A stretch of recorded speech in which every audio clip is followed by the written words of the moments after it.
Hello, and welcome to Staying the Course. I'm Vitali Muvunyi, and I'm your host.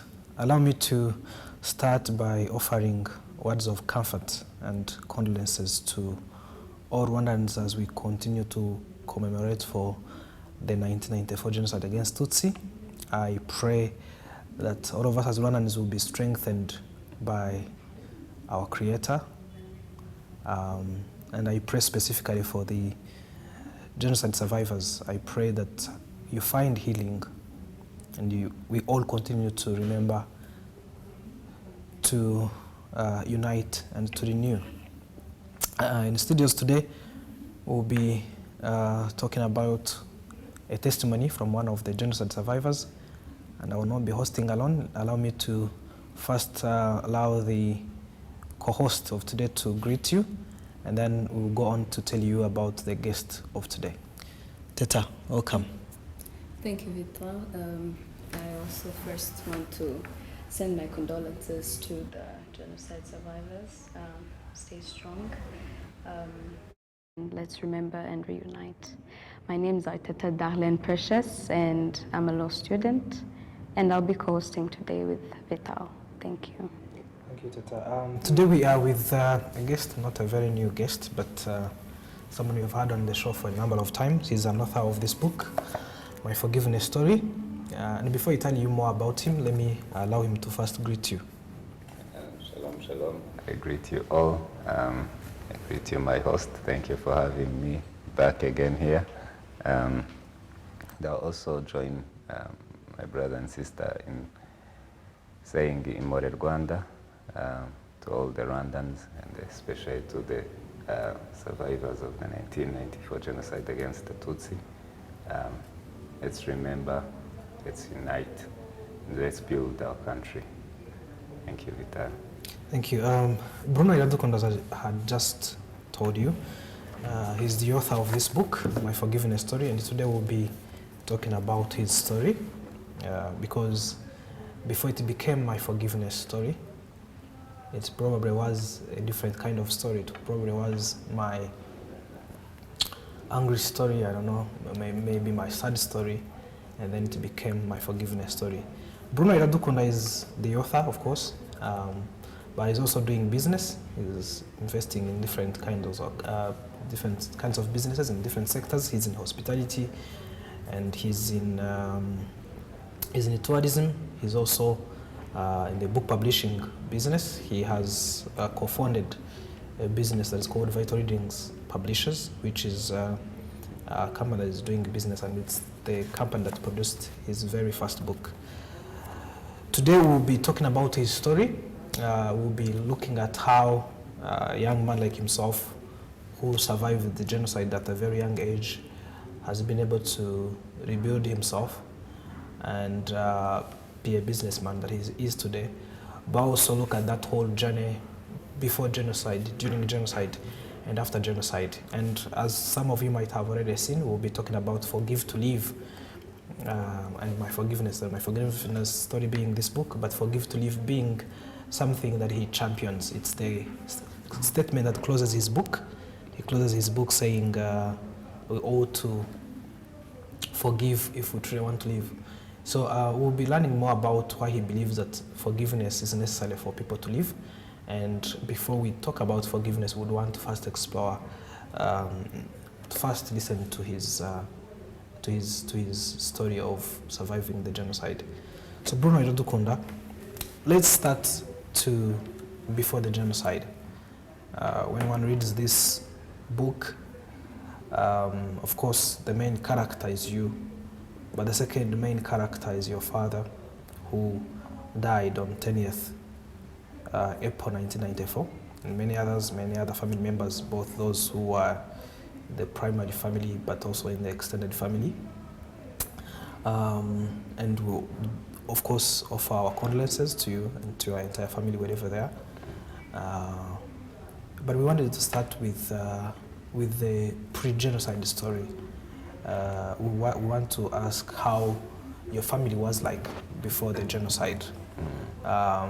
You could go as far as before 1990 to during the times of 1990, and if you could also You could also talk about your relationship with your father, to whom you could say that you wrote this book about. Yeah. Thank you, Vital. My family was a very healthy family. When I say healthy, is emotionally, in all aspects. There was so much love in my family. The more what I've seen the book has done, it has triggered many stories. I'm sure if I was to rewrite it, I would have so many stories, but my father was the main man, be it in my own family, but also in the extended family.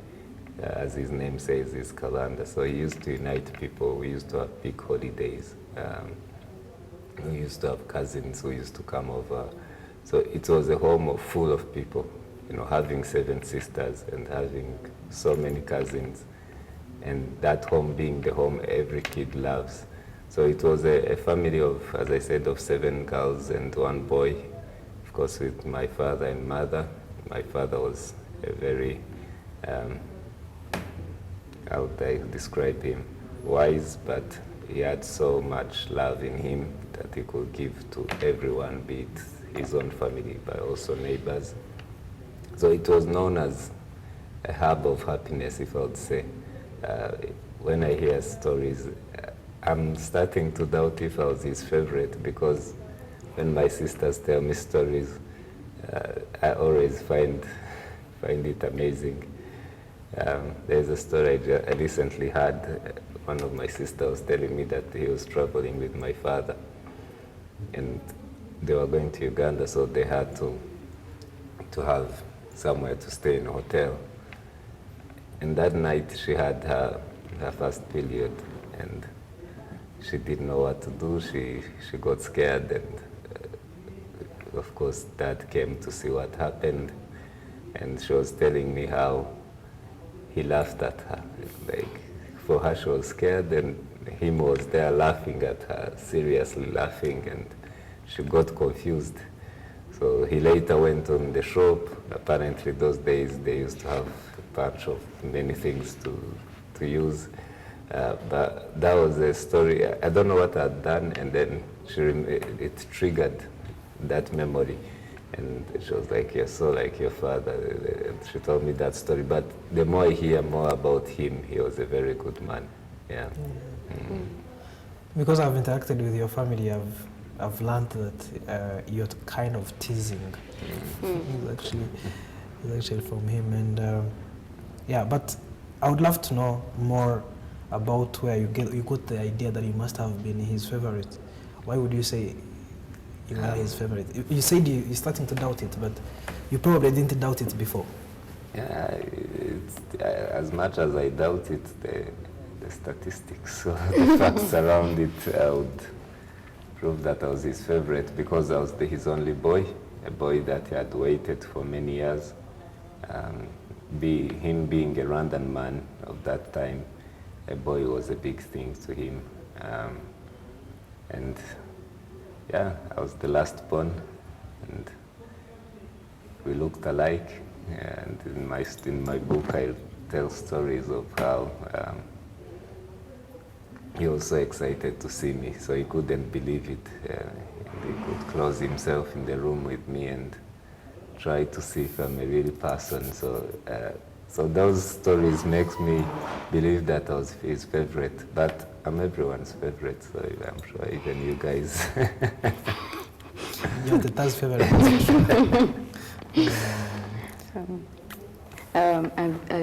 The stories are actually many, because not only, I'm not saying that you didn't talk about your mother, the book is more stories. They're talking about your father and how you admire him, and it's really special. And I just wanted you to take us through during your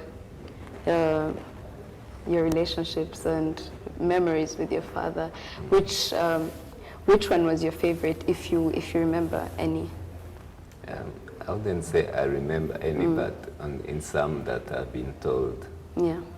It was him taking me to games matches of Rayon Sport and Kiyovu, and me being on his part because most of my sisters were on the side of mom, her being a Rayon Sport fan.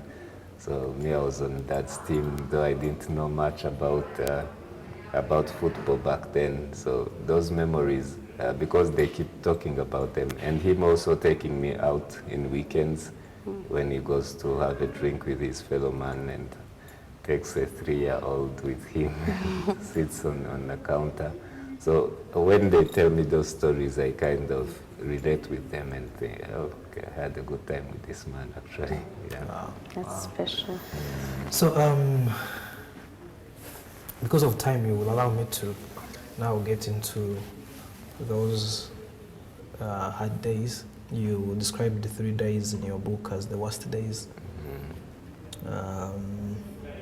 which was 9th, and 10th, and 15th.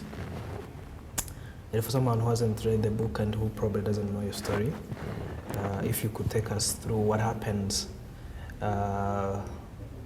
We could actually start on 6th, 7th, leading up to 9th, and then 10th, and then 15th. If you could take us through those 3 days of genocide. Starting with 6th, it was the whole country was, there was already that darkness all over everyone. There was that sense that something wrong was to happen. The TV had talked about it, the radios had broadcast about it, so everyone didn't know exactly what the evil that was coming, but they knew something was coming, and that's why I always said that genocide was something that was already planned, because if on the TV they were saying something will happen on this date, and it eventually happened. So everyone was scared, including my father. So he got home early that day. When he came home early. On 6th? On the 6th. And then on the 7th, we all know what happened. That's actually on the 6th at night. That's when the airplane was shot and Habyarimana was dead, and then the terror started in Rwanda. 7th, they managed to stay indoors and trying to find out where my other sisters were, because it was during the Easter holiday. So some of my sisters was 2 were abroad, 3 were abroad, and the other 2, no, one was in Nyamirambo, another one was in Gatenga, and my uncles, and so they had gone for holidays. So a mother and a father, knowing that their kids are not with them and something is happening on the street, you wouldn't go on the street because there was how do you call it, what we experienced in COVID, a lockdown. The lockdown. So there was a lockdown, everyone was told to stay indoors. So 7th was a very bad day for my family, wondering what's happening to the kids and all that. And on the 8th, the first group of Interahamwe came to our compound. So we had tenants, and found out that it was called Gahigi, and it was a family of Tutsis. And because the first group that came didn't know exactly my father, I think that came from Gatenga, so they didn't know who they came for exactly. So when they came to see that family, when they met that family, they killed them, thinking they had killed my dad and my mom. So then terror was something, there was too much fear in my family, because knowing that someone, your tenant, has been killed, because after they went, they stepped out a little to see what had happened, and it was, it's something they can't even describe. When you ask them how was it, it's very hard for them to describe it. Did anyone survive from the family? No. Oh my goodness. Yeah, and it was a very good family. I've got the Balentry, because they were nice people. On the 9th, that's when my uncle Alex was killed. He lived across the street. He was he was a young man, very handsome. He had just finished his university. He was in the national team of tennis. So he was someone with a purpose and a future ahead. So he was living across the street near his sister, which is my mom. So he was your maternal uncle? Yes, yeah. And he was the only brother of my mom. So he rented the place, but the landlord was a Hutu, and he was part of the Interahamwe. So they had searched for him, but he had tried to hide in the ceiling, and they couldn't find him the first 2 days, but someone was able to know where he was, and he called the group and showed his hiding space. So they took him out of the roof. Him being a young man and energetic, he tried to fight, but there were too many of them. And they brought him on the street where they had gathered other Tutsis, and that's where they killed him.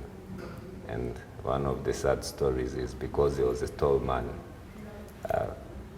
when they were putting them in trucks, because they had so many bodies, so they had to put them in trucks and take them to pits. So he couldn't fit in the car because he was tall, so they had to cut his head off. And that's one of the saddest stories, that wherever I'm talking about it, it's very hard. So that's on the 9th, and that's how my uncle was killed, and may his soul rest in peace.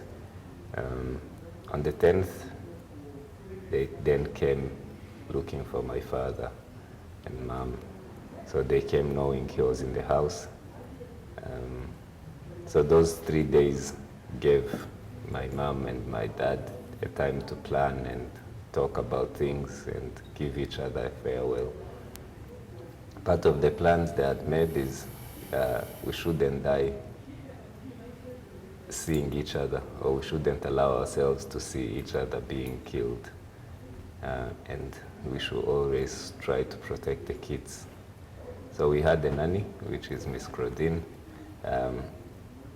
For her role in that plan was take me, they used to refer to me as Ahmed, take Ahmed in your back and make sure that he pretend that he's your own, because she was a Hutu, she was not being hunted. So that was the rescue plan for me, because I was the smallest. It was easy for her to carry me at her back. My sisters also, they had taught them where to pass. They had made it through at the back of the house, where to pass and run in case the Interahamwe come. So on the 10th, they came shouting the name of my father. So that was the time to execute the plan.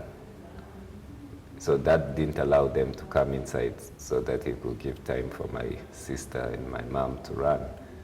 And then when he had them shouting and calling his name, they were referring to him, Kabanda, the cockroach that speaks English.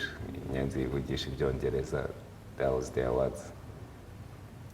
He said, "Erega ndi hano," as in, I'm here. So as a way of saying, you stay there, I'm coming. So he looked at my mom, and that was the last time they saw each other. So he joined them and tried to take them as far as he could by taking them to the gate. So he was murdered and killed in front of the gate near the street.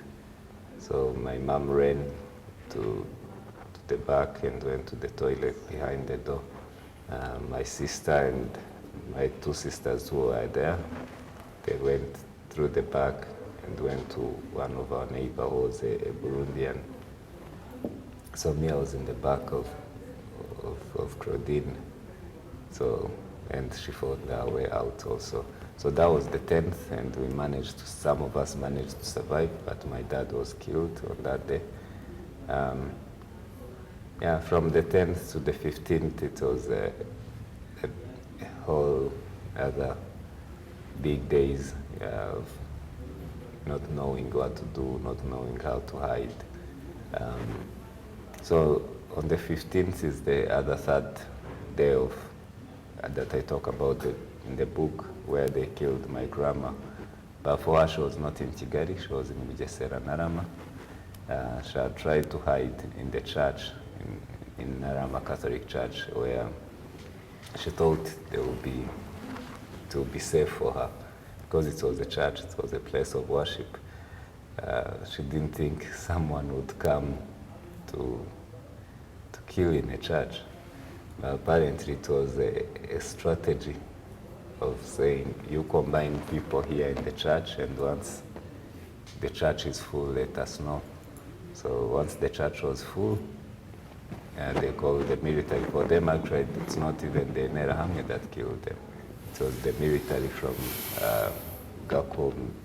Is it Gako, right? Yeah, Gako military barracks. Yeah, so they came, like, trained army guys. They're the ones that actually killed the people in Naraman. Of course, the Interahamwe were with them to finish the job, but the people who attacked them were trained military guys. So the 15th, that's when my grandma died in the church. And yeah, I would say those are the 3 days I talk about in the book. Yeah. Yeah, and you talk about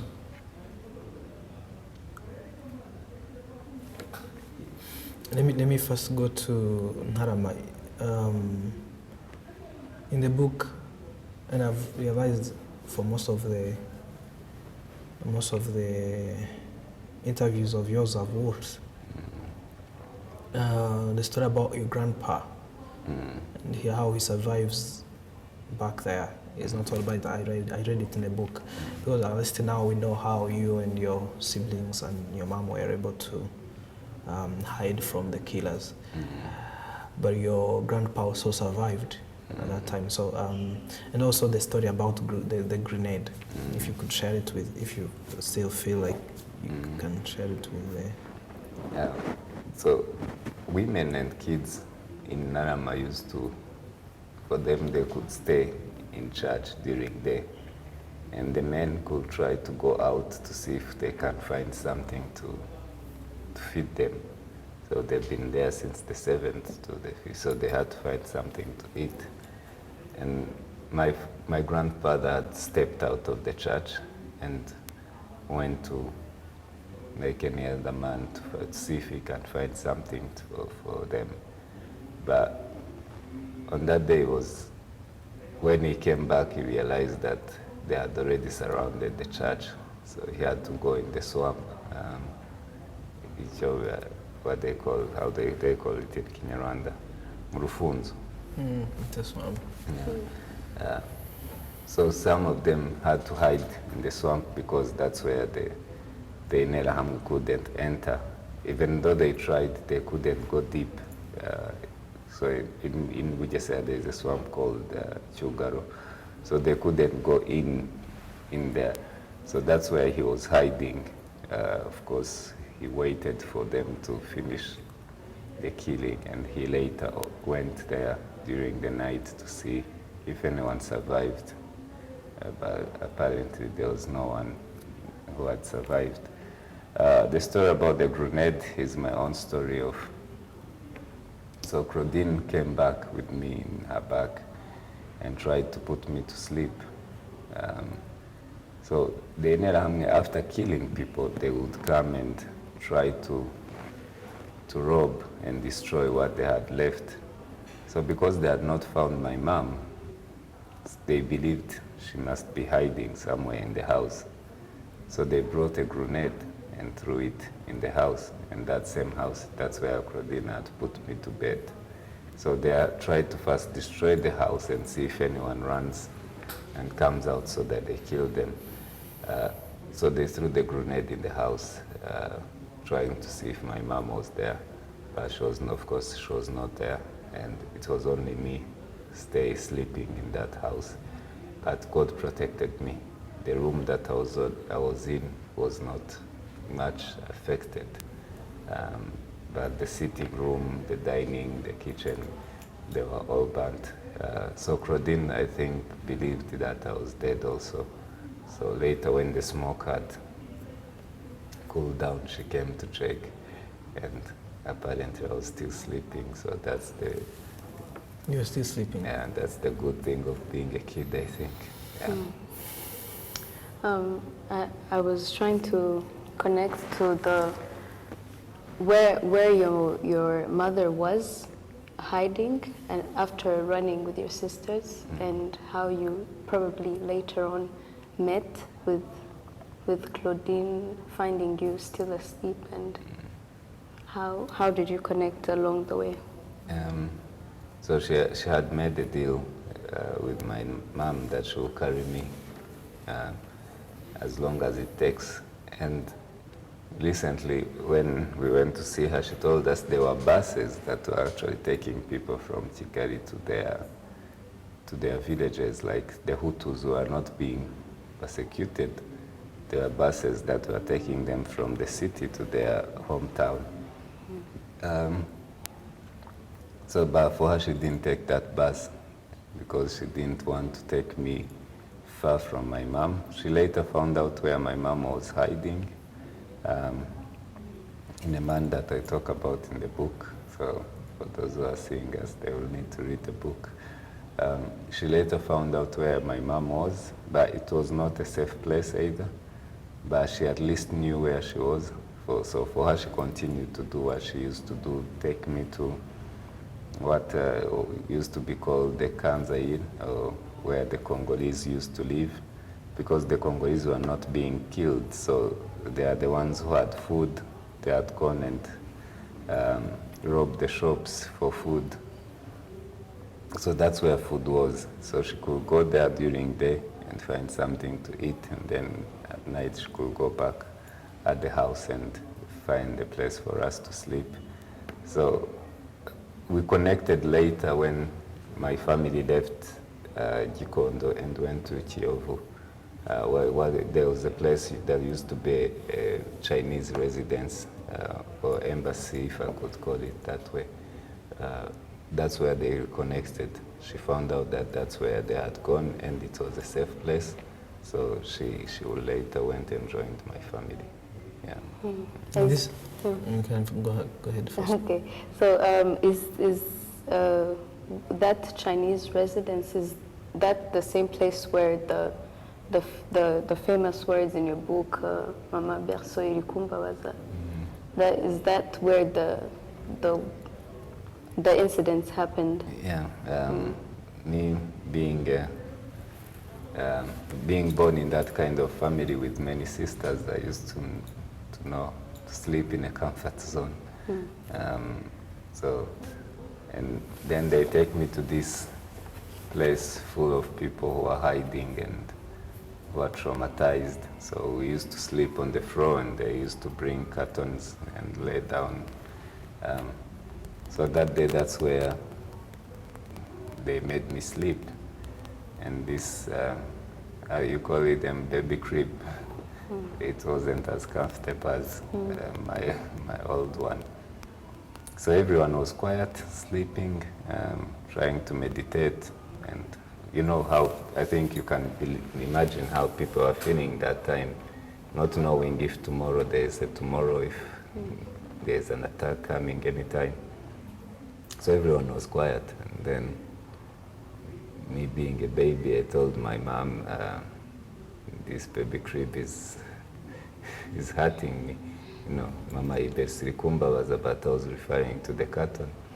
So I always said that was my first joke that I cracked, because everyone apparently laughed. You know, even in those moments where people are hopeless,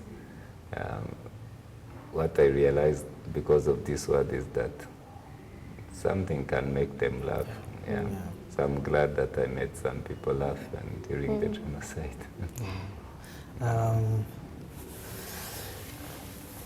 Because I want to try and get the journey of forgiveness. There's this story that opens up your book. When you talk about how you went with your mom to Gachacha courts? Because so far the stories you are telling us, even the slightest memories you have, they have to be backed up by other stories because you were too young to remember everything. But this one that you tell as you open your book is a story that you remember vividly yourself. And it looks like it's the foundation from which the whole journey of forgiveness starts, because it's where actually the biggest offense happens to you, and then it connects you to these other events that had happened into your life. Yeah. I wanted to ask you to share that what happens on that day. How did it come about? How do you feel? Like that day, that story that you open your book telling, if you could go through it and then, yeah. Yeah, the more I talk about this story, I've realized that it made an impact on me that I not realized even when I even started writing the book. So it was a normal Saturday morning. I was meant to sleep in, but my mom invited me to escort her somewhere. So to me, I was excited to go with her. I always enjoyed going out with her. But this time it was very different. Yeah, she didn't have the excitement that she used to have on Saturday mornings. So we went to Gachacha court. There were so many people. I had already heard about Gachacha, but I'd never been part of any Gachacha court. So that day, the man who killed my father was brought in to talk about how he killed my father and where he put him, and him, to tell us if he's the one even who killed him. So the man talked about it. He accepted that he killed him. He bragged about how he killed him. He gave too much details of how he chopped him and how he took his clothes off, details that were not really necessary to me. My mom fainted. I was there looking at this man bragging about killing my father. I couldn't do much. I was a young kid, but I felt like I should punch him or do something to him, but he was protected. And that day opened up my eyes. I started wondering what really happened. Why was my father killed? Why were innocent people killed? Why the genocide? And that's where my journey started. But it started on the wrong foot because I started with bitterness and hatred and too much shock that came with the words of that man. Yeah, that's where my journey of forgiveness starts, and then I was exposed to the gospel, and I had to choose to forgive this man who bragged about killing my father. Yeah, I would say that's where the journey starts. Yeah, because this is, it's very easy for someone to think about forgiveness if they haven't had what you just shared in the story.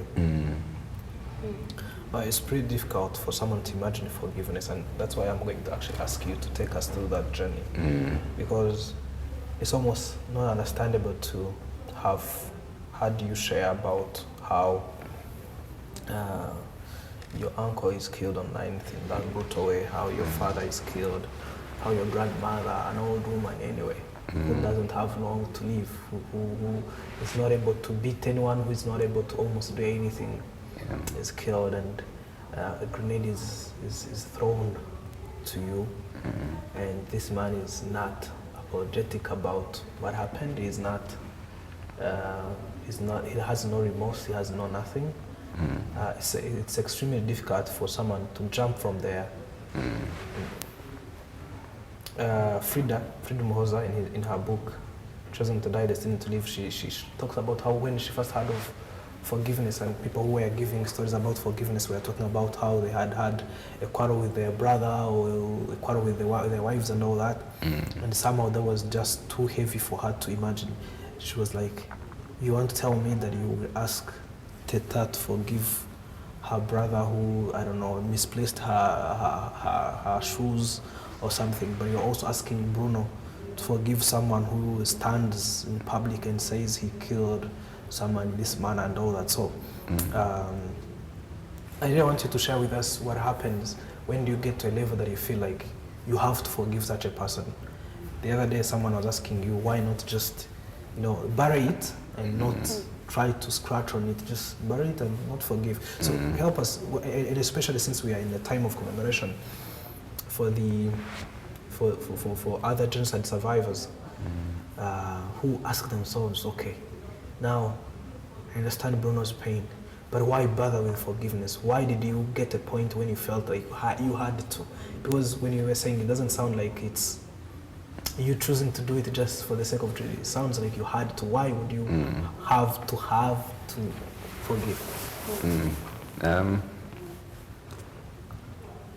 To be honest, as a Rwandan, to go over it, it was easy because even the government asked us to forgive and try to reunite and rebuild our country. And me, it was a bit personal. It was more than just something that the nation had to do.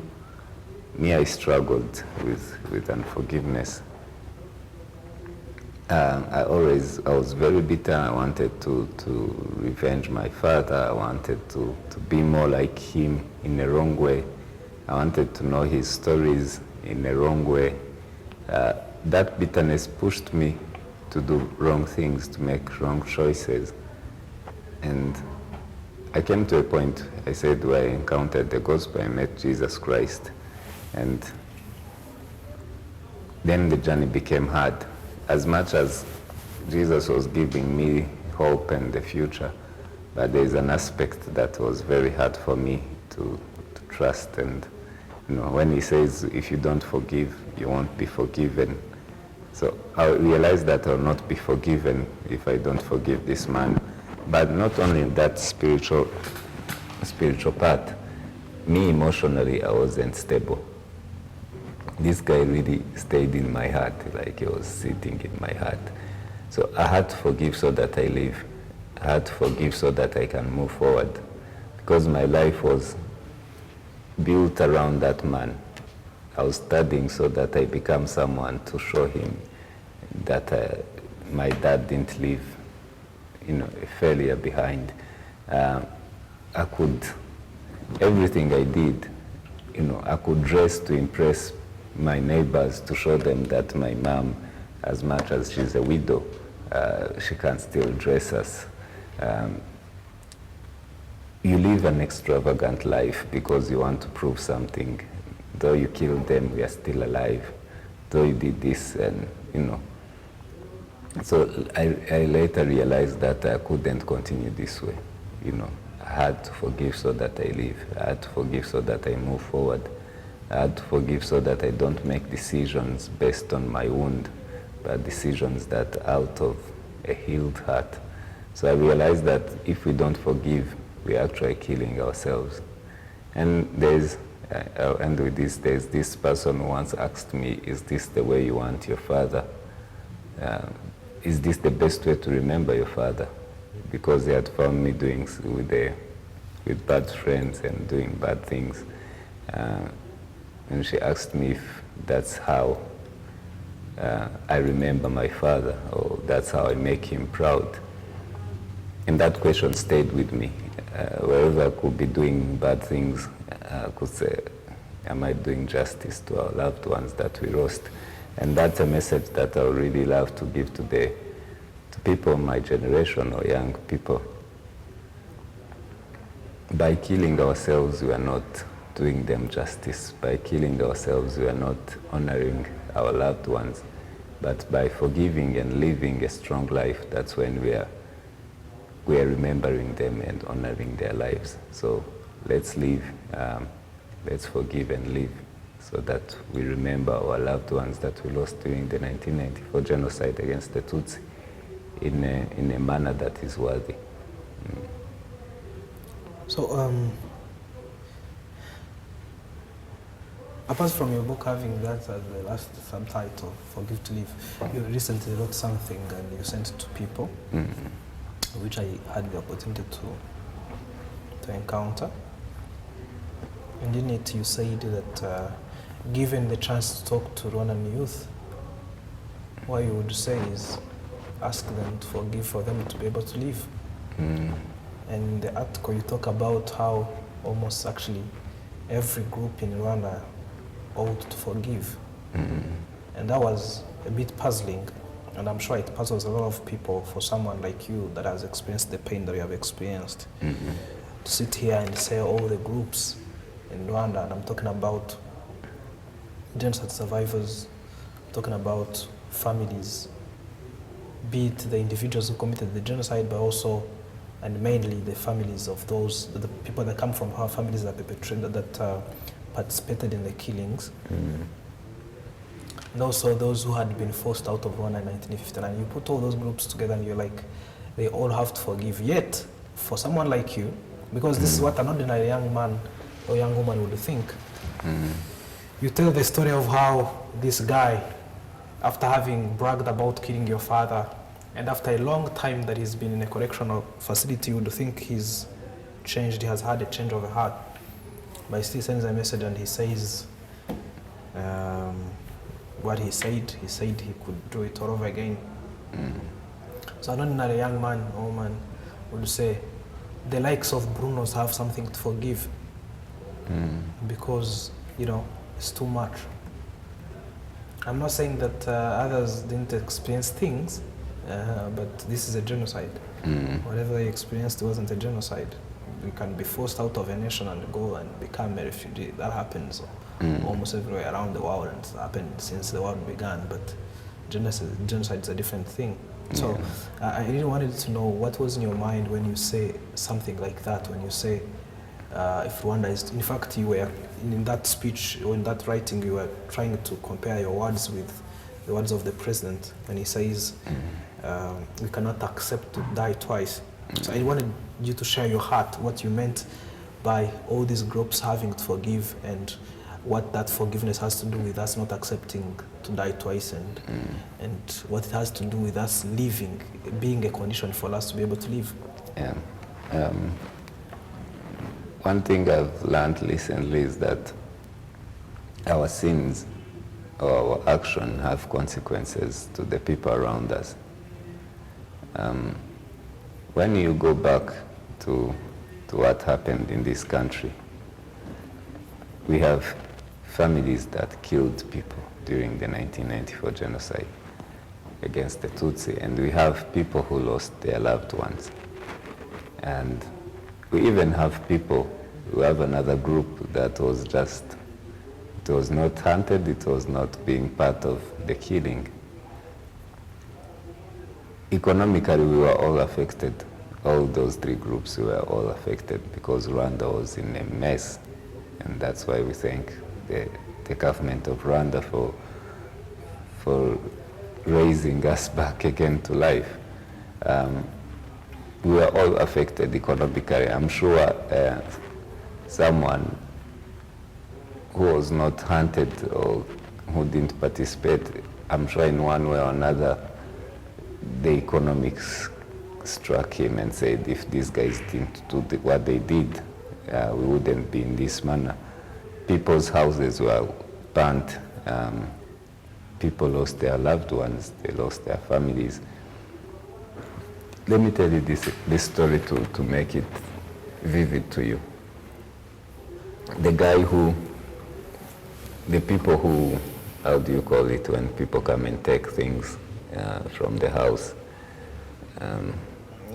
People who took your properties? Yeah, they took our properties. During the genocide? During the genocide. Okay. Is it called looting? Yes, something of the sort. The family of that family that took our things and burnt our house, and they had a son who was my age. So the father fled, and I think the mother was killed in Congo, all those things. So the kids remained there. So the consequence was that they had to pay the things they destroyed during the 1994 genocide. And then the kid was staying in that house. So the only way to pay was for them to sell the house so that they pay what their parents damaged.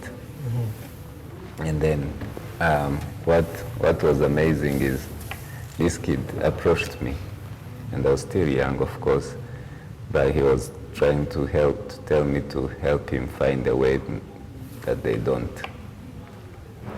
sell his family property. So he was, of course, he had some money left for him to find another house, but you losing your home because of a sin that your father committed, I'm sure that kid in one way or another, he was angry at his father. He was not happy with what they did. So when I'm telling Rwandans that we all need to forgive, I'm telling the survivors that we need to forgive so we can move forward. We need to forgive for our own sake. And we are not going to raise our loved ones back to life, but we need to live. And by living, that's a way of remembering them. But even those who are born from the families of perpetrators, you need to forgive your families, because if you stay in bitterness, the danger of staying in bitterness is that it starts whispering even wrong information to you. And you start thinking, actually, I think what they did was right. No, you need to forgive them so that your mind can be free to receive the right information. So all Rwandans, those who are not in the country, who are born in the refugees, being born outside of your country, there are some who don't know even how to speak in Rwanda properly because they didn't have a chance to study here because of what was happening. So all the groups, all the different groups, we all need to forgive. We all need to forgive to be able to build the Rwanda we want. And I'm sure that's what His Excellency means when he says we can't allow Rwanda to die twice, as much as we have died over and over again. But this generation, we shouldn't allow Rwanda to go back to the place it was in the 1994. We all need to unite. We all need to be one Rwandan and build the country we need. Some critics would say, our slogan is called a slogan, I don't know. Our theme during Kwibuka has been remember, unite, and renew. Some critics will say remembering does not lead to unite. Of course, uniting definitely leads to renew. What would you say to some people who say actually remembering makes us, become angry, or it makes them blame us, it makes them look at us as people who've committed genocide?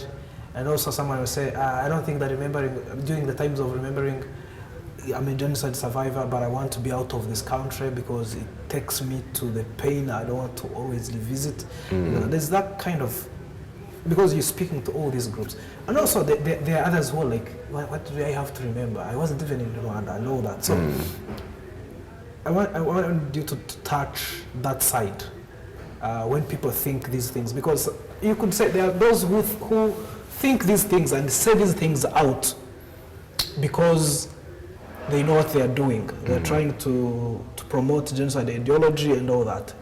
But there's someone who hears it for the first time. They're like, I think I've only heard of one story because I was born in Rwanda and I was raised here. I've only heard of this one story.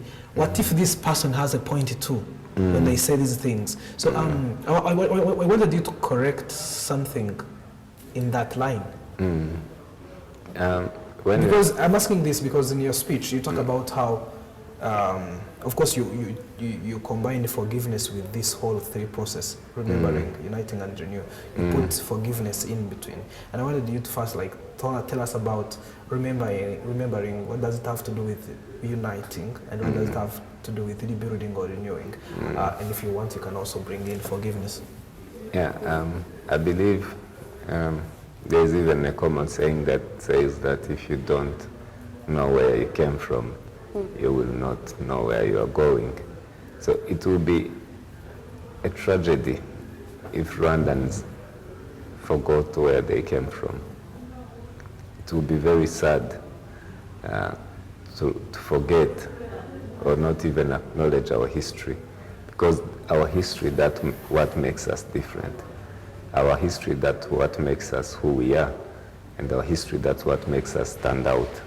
If you look at Rwanda, we have the best example of the worst leaders in these centuries, and we have the example of the best of the leaders in our lifetime. So forgetting would be a mess. So when we remember, we are not only, of course we are honoring our loved ones that we lost, but also we are saying this happened and this is something that we don't want ever to happen again. It's not like we want to, but the purpose is not to bring back the pain, to bring back the hatred. The purpose is to say, this where the evil took us, and this is a place that we all should never go back to. And that's where the reunite comes in. We need to unite so that we don't go back to these things. We need to unite so that we don't kill each other again. We need to unite so that we can be able to renew the Rwanda that we want. You know, Rwanda has faced all kind of destruction, be it infrastructures, be it families, be it everything, mental health. So in this time we are remembering and saying, so this is what the damage that happened. How can we reunite so that we can build the country we want? And that's where, of course, forgiveness comes in. When you remember because forgiveness is not a one-time thing, it's a process. So when you remember them and you feel like you're still grieved inside, it's time to say, okay, I choose to forgive again. I choose to forgive these guys again.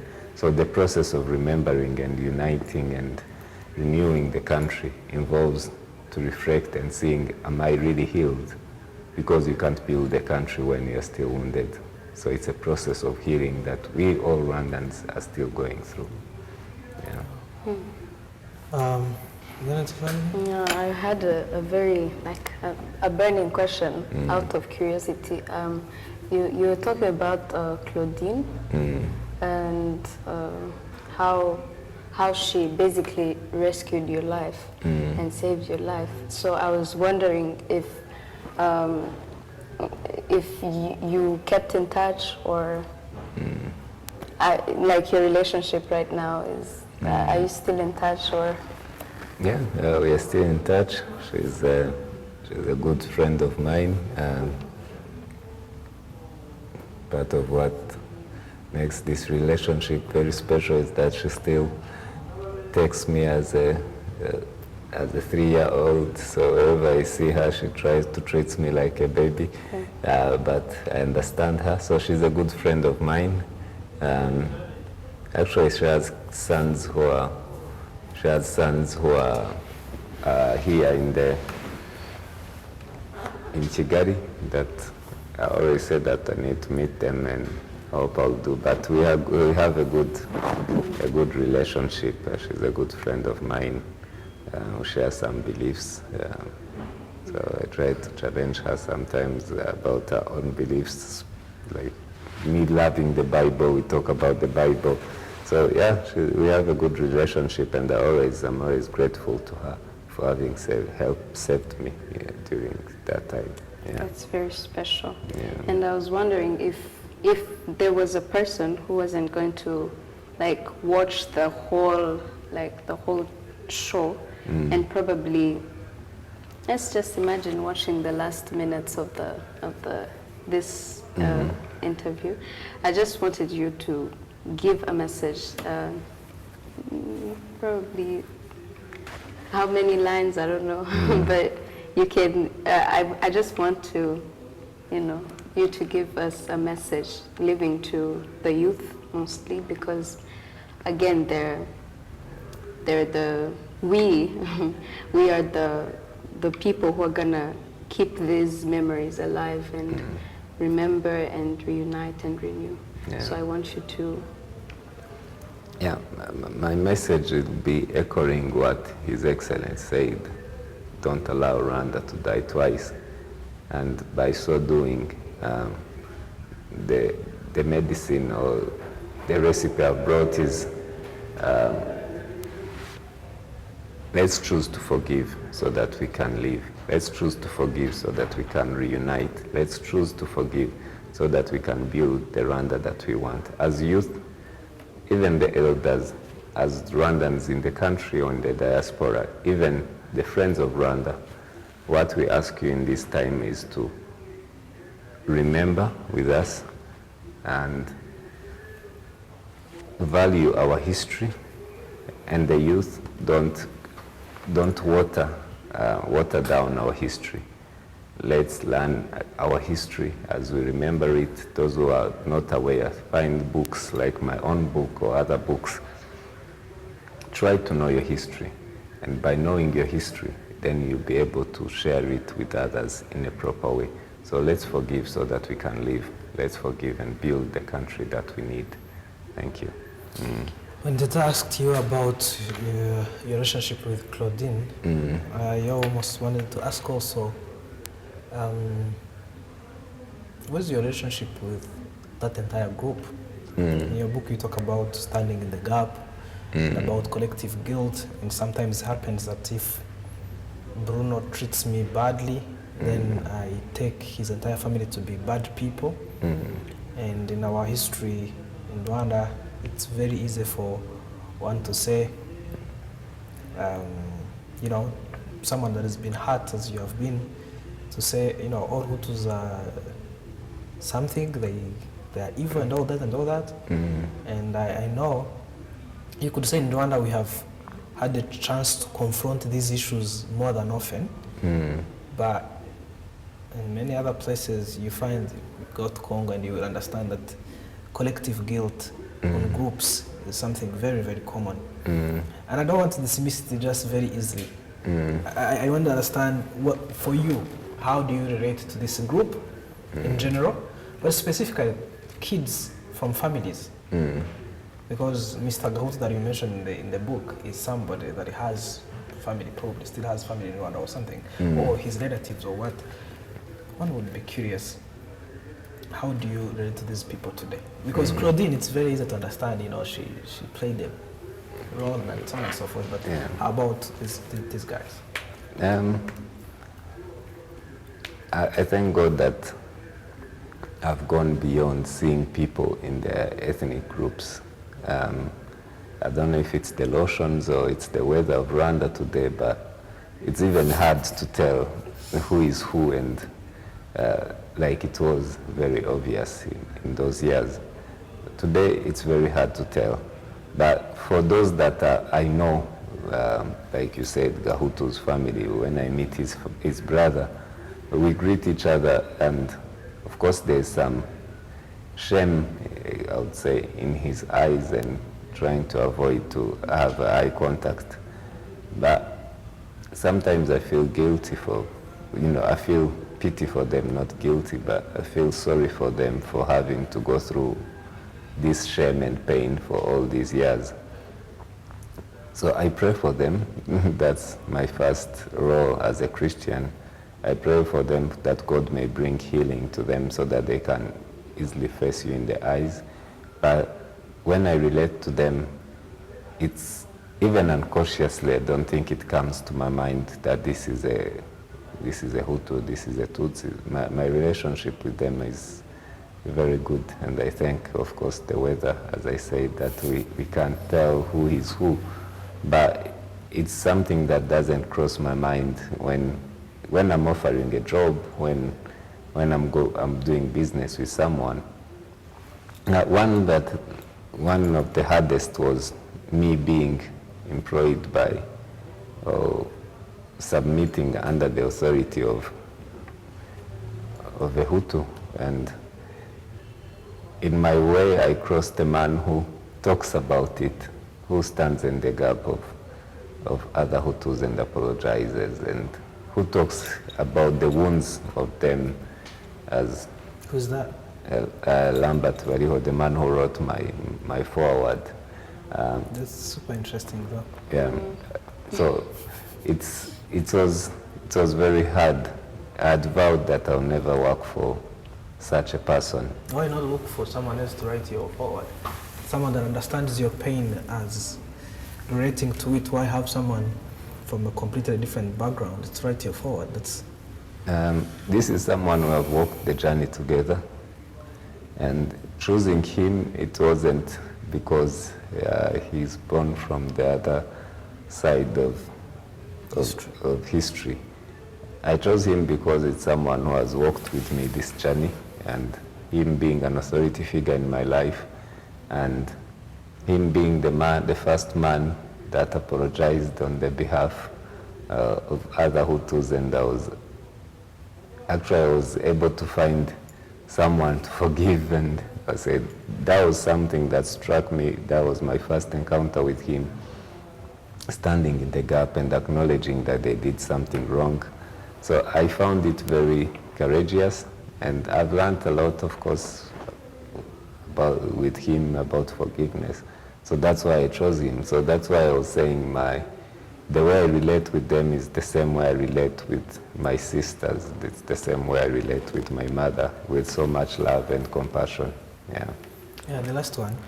It's almost time, but I cannot leave this without asking you this one. In the writing, not in the book, but in that writing that you sent to a lot of people recently, maybe we'll share the link to people on this conversation. Rwanda could say, because in that writing you even go far to say that you would encourage intermarriages today. Someone would stand on their side and be like, why don't you just stop at forgiving people? Why are you trying to push buttons that far? Because that's how far we need to go. We need to go back to the Rwanda that we used to have. Rwandans used to trade together. Rwandans used to marry in different families. Rwandans used to, give cows to each other. So that's the Rwanda we want. The Rwanda of Rwandans. Rwanda rw'Abanyarwanda rutagendera ku moko. Rwanda ruhana inka, Rwanda ruhana abageni, nitaye ngo ni kwa kanaka cyane kwa kanaka. So the only way to erase this division is by seeing a person as a Rwandan, not seeing a person as any ethnic group that he or she comes from. So I don't think our not tribes, but our families should stop us to marry someone you love. If you love them, if you have a go-ahead from God that this is the person, to those who believe in God, follow your heart. Don't follow division. Because let me end with this. If your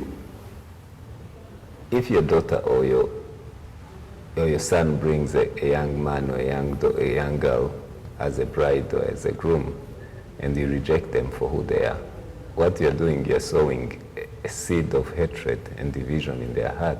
Because this guy will go home asking himself, why did they reject me? Is it because of because of the way I was born? So if you sow that seed will grow. So, and I would encourage anyone not to sow any seed of division. If that's what it takes for us to be one, so be it. Because we marry Congolese, we marry Burundians, we marry white people, we marry Portuguese, why wouldn't we marry our fellow Rwandans? So may God help us, and may the older generation understand this, that the young generation, we have, how do I say, we have gone beyond that separation. We want to build the Rwanda of Rwandans, not of ethnic groups. Yeah. Man, I want to say thank you.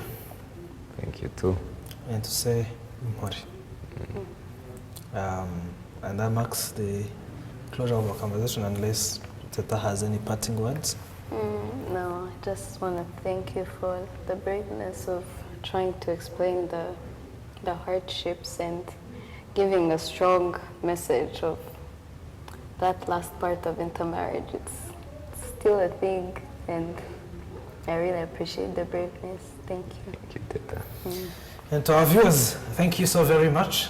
Thank you so very much for always tuning in to TV10 to watch Staying the Course. This conversation is empowered by Christ for the Nations Ministries, and I am your host. I'm called Vitali Muvunyi. We continue to wish all Rwandans to be strong, to take courage, to take heart, to find comfort in one another, but also find comfort in God, knowing that God is always with us in our pain. And the Word of God says that there's always hope. Even when a tree is cut down, it can regrow, it can grow again. So my prayer to God for us as Rwandans is that we rebuild, is that we remember during this commemoration time, we do remember, and that remembrance ought to push us to unite, and by uniting, we'll continue to rebuild or to renew our strength, to renew our nation, to renew our Africa. God bless you.